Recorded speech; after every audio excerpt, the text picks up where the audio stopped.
వచ్చాయి. రానున్న రోజుల్లో ఇటు మిడ్ టర్మ్ ఎలక్షన్స్ కూడా ఉన్నాయి. మరి మిడ్ టర్మ్ ఎలక్షన్స్లో ట్రంప్ ఓడిపోయే అవకాశం ఉందా? ట్రంప్ సీటుని పక్కకు జరిపే అవకాశం ఉందా?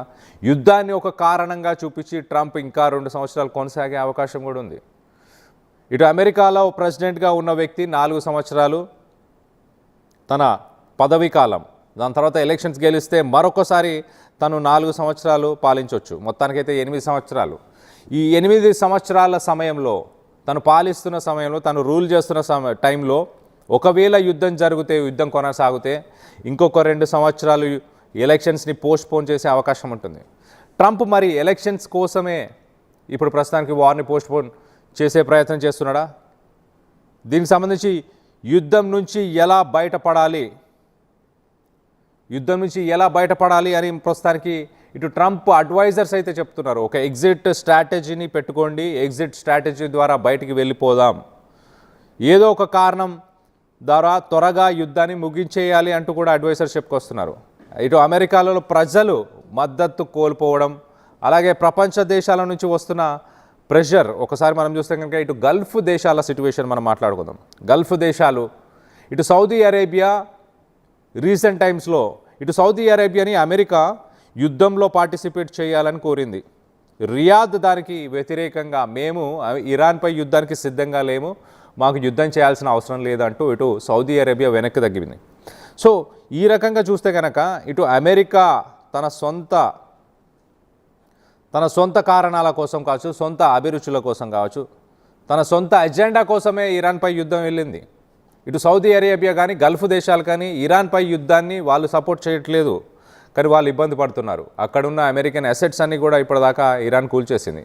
కానీ ఇప్పుడు ప్రస్తుతానికి గల్ఫ్ దేశాల్లో అక్కడ త్రాగునీరు కూడా లేకుండా చేసే ప్రయత్నం చేసింది ఇరాన్. అక్కడ డీశాలినేషన్ ఫెసిలిటీస్ వీటన్నిటిని టార్గెట్ చేసింది. సో రానున్న రోజుల్లో 70% ఇటు వాటర్ రిసోర్సెస్గా పనిచేసే ఆ డీశాలినేషన్ ఫెసిలిటీస్ అవి లేకపోవడంతో మొత్తానికైతే గల్ఫ్ దేశాల్లో నీటి కొరత ఏర్పడే అవకాశం ఉంది. 1 వారం 2 వారాల్లోనే అలాంటి పరిస్థితులు గల్ఫ్ దేశాలు ఎదుర్కొనే పరిస్థితి. మరో పక్కన ఇటు స్ట్రెయిట్ ఆఫ్ హార్మోస్ గురించి మనం మాట్లాడుకుంటే ఇటు ఆయిల్ రిజర్వ్స్ని ప్రపంచ దేశాలకి ఒక లైఫ్ లైన్ అని చెప్పొచ్చు. దాదాపు 20% ఆయిల్ రిజర్వ్స్ అక్కడి నుంచే, ఇటు స్ట్రెయిట్ ఆఫ్ హార్మోస్ నుంచే 20% ఆయిల్ ఇటు చమురు ప్రపంచ దేశాలకు వెళ్తుంది. అలాంటి 20% చమురు వెళ్ళే ఆ మార్గం గుండా ప్రస్తుతానికి నౌకలు రాకపోకలు నిలిచిపోయాయి. దీని ద్వారా ఆర్థిక మాంద్యం ఎదుర్కొనే అవకాశం ఉంది. ప్రపంచ దేశాల నుంచి ఇటు రష్యా, చైనా, ఇటు ఇండియా, యూరోపియన్ కంట్రీస్, బ్రిటన్ ఇలాంటి దేశాలు ప్రస్తుతానికి అమెరికా పైన ఒత్తిడి తీసుకొచ్చే ప్రయత్నం చేస్తున్నాయి. ఆర్థిక మాంద్యం మేము ఎదుర్కొనే పరిస్థితుల్లో లేము, యుద్ధాన్ని ఆపాలంటూ ఇటు ట్రంప్ పైన ప్రెషర్ తీసుకొస్తున్నాయి. యుద్ధం నుంచి ఎలాగైనా వైదొలగాలని ఇటు సలహాదారులు ట్రంప్కు సూచించారు.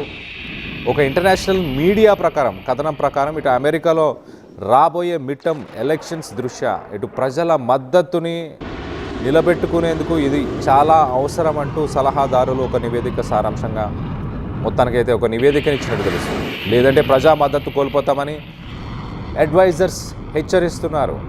అయితే నివేదికపై ఇటు సలహాదారుల పేర్లు మాత్రం లేవు. ఇటు ఇరాన్లో న్యూక్లియర్ ఫెసిలిటీస్ని ఏదైతే లక్ష్యంగా పెట్టుకొని అమెరికా ముందుకు వెళ్ళిందో ఆ న్యూక్లియర్ ఫెసిలిటీస్ అన్నిటిని కూడా ధ్వంసం చేసేసింది, నాశనం చేసేసింది. ఆ లక్ష్యాన్ని సాధించేసింది కదా, ఇంకా యుద్ధం నుంచి బయటికి రావడానికి ఒక ఎగ్జిట్ స్ట్రాటజీని ముందుకు తీసుకురండి.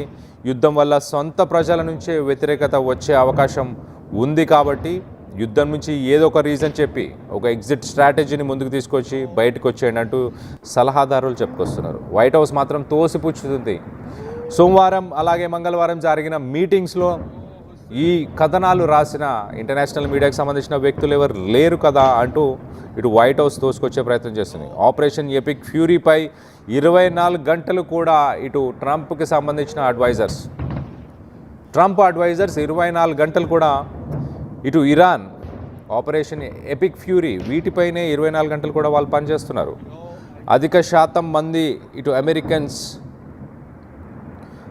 ఇరాన్ నుంచి ముప్పు పొంచి ఉంది అని భావిస్తున్నారా అంటే లేదు.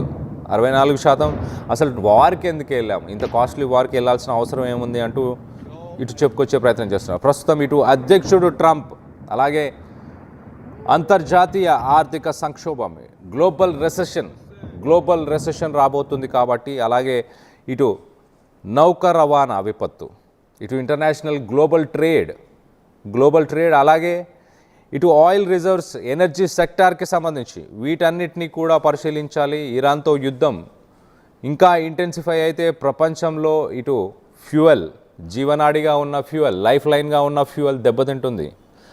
ఆర్థిక భారం పెరుగుతుంది ఇటు అమెరికన్స్ మీద, ప్రపంచ దేశాల్లో ఉన్న ప్రజలందరిపైన కూడా ఆర్థిక భారం